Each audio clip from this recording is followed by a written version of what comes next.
พายุกำลังจะเข้าทางเขื่อนเซระนองหนึ่งได้ทำการแจ้งการเกี่ยวกับการปล่อยน้ำออกจากเขื่อนนี่แม่นทั้งของว่าการแขวงเนาะเพิ่นก็ได้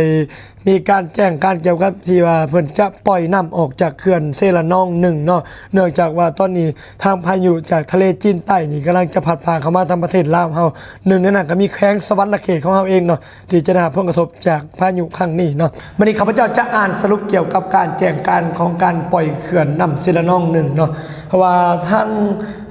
บริษัทไฟฟ้าเขื่อนเซระนองหนึ่งประเทศหนังสือแจ้งการออกมาเลขที่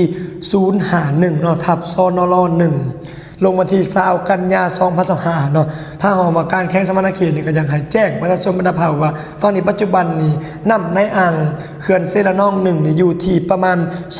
215.0 เมตรเนาะหรือว่าปริมาณน้ำไหลเข้าอ่างนี่มันอยู่ประมาณ150เมตรก่อนต่อวินาที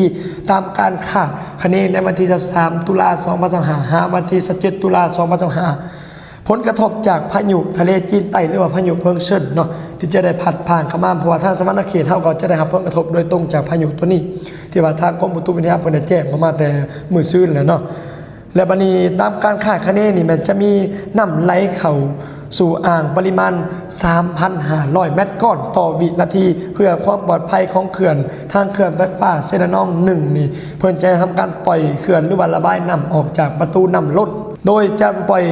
ในวันที่22ตุลาคม2025ซึ่งเป็นวันพุธมื้อนี้นี่เองนะท่านผู้ชมที่เพิ่นจะทำการปล่อยน้ำออกจากเขื่อนเนาะและปริมาณน้ำที่ไหลออกนี่มันเพิ่นจะควบคุมได้อยู่ประมาณ500เมตรก่อนต่อวินาที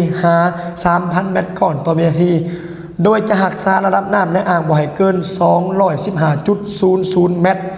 ก่อนต่อวินาทีระดับน้ำท้ายเขื่อนจะบ่คุมกายให้สูงเกิน169เมตรก่อนเนาะเพราะว่าเพิ่นก็บ่อยากให้มันใกล้ตามที่กำหนดไว้เนาะสมมุติว่ากำหนด10ก็บ่อยากให้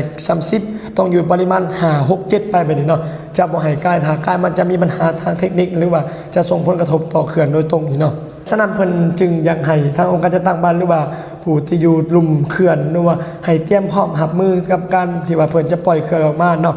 ให้ทำการเตรียมพร้อมและทำการสังเกตเฝ้าการนำกัน